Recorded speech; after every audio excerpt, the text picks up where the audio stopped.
المغاربه اللي ما كنتوش حاملين ديك الكوميدي ديال عمي تبون، غادي يجي واحد الرئيس غيقتلكم، يجي واحد الرئيس غيقتلكم غير بالضحك. فين يبان عمي تبون؟ تفرجوا. سأقضي على كل الطامعين ليس الطامحين.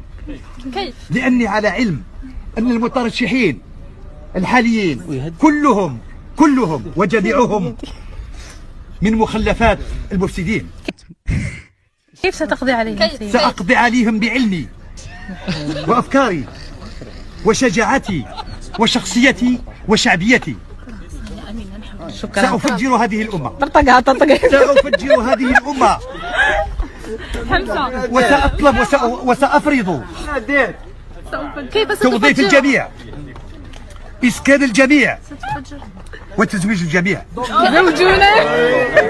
نعم، سأعيدها مرة أخرى بعد أن قلتها في الانتخابات الماضية. يزوجنا. ولكن راه سرنا حنا دايرين عقلنا فيكم، والله الا خصنا العصاب الله. اما نتوما راه ما عليكمش الله، نتوما مرفوع عليكم القلم، حنا اللي خصنا العمود.